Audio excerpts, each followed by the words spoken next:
Hey gang, this is Ryan Cozy. I hope and pray that you're doing well. I just wanted to give a circle group leaders update just on something that God I think has been teaching me. As many of you know, I'm kind of responsible in heading up our discipleship initiative at our church.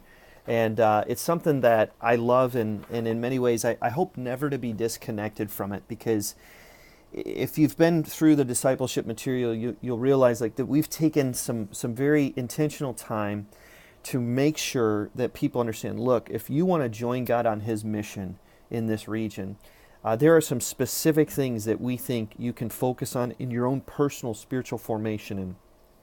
And within that, we talk about things like intimacy with God, developing Christ-like relationships, learning and understanding what your spiritual gifts are and using them.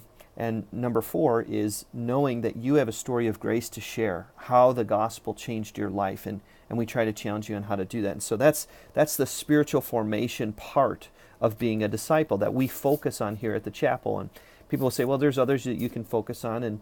And you know, honestly, I don't know that I disagree with you at all. But I would say these are the ones that God has asked us to focus on as we provide leadership for our church. But the outflow of that is that if you are doing these things, the outflow of that is that you would actually want to share the gospel with people, that you would want to the same transformation that you've experienced in your life as a follower of Christ is the same sort of transformation that you desire to see in the lives of other people that you know that don't yet know Jesus and have not yet given their life to Jesus and repented of their sin. And so the outflowing of our spiritual formation makes us want to engage lostness, people that have not given their life to Christ. And what I wanted to do was I just wanted to share something with you from our discipleship resource. Yesterday I was teaching discipleship at our Lockport location. And one of the things that really stuck out with me is we're in the second week of the My Circle training. And so that teaching is called Meaningful Gospel Presence. And if you have your discipleship resource handbook with you, I'd love for you to take some time to focus on page 80 of the participant guide.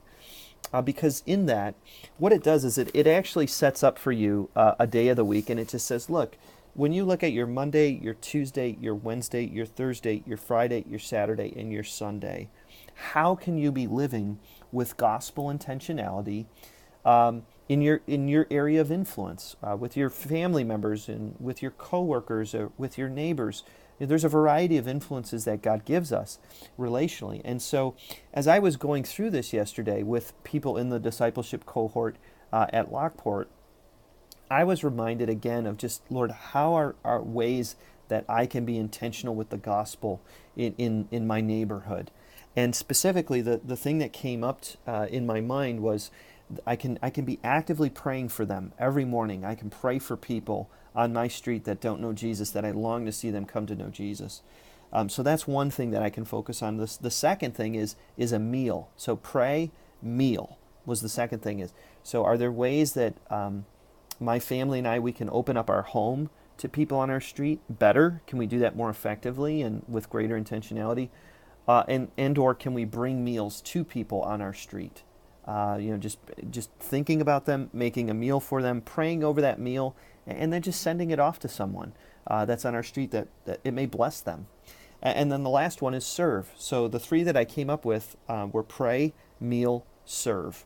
And the service thing is, hey, is there anything that our family can be doing to better represent the gospel by serving neighbors on our street? Now, I'm not here to tell you that I do these things incredibly well, but these are things that God was convicting me of yesterday. And I just wanted to put it out there to our circle group leaders to challenge you as leaders. What are you doing on your Monday to Sunday living that is being intentional with the gospel in the areas that God has given you influence in? I wanted to challenge you with that. And then I also wanted you to invite the challenge to people that you've been entrusted to lead in your circle groups. And so, as I mentioned last week, I think we do social support really well in our circle groups. I think people have great relationships and they love to spend time with people in their circle groups. But one of the things that I'm personally being convicted of and wanting to challenge others with is, how can we make sure that we're keeping ourselves accountable to not just building relationships with Christ followers, because that's important, but that we also want to invite other people to become Christ followers. And so how can we do that with a greater level of intentionality?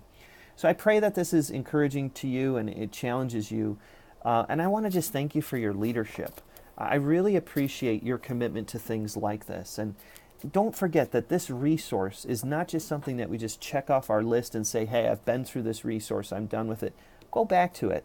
I actually fill out one of these every time I do a new discipleship group. I fill it out a new one, just making sure that I'm personally listening to what God might be convicting me of. And some of those things are the same as the last book that I filled out, but other times there's something new. And so I pray that this challenges you. God bless you. I appreciate you for your leadership and your commitment to circle groups. And if there's anything that I can be doing to better serve you, why don't you email me, rkozey@thechapel.com. God bless you, gang.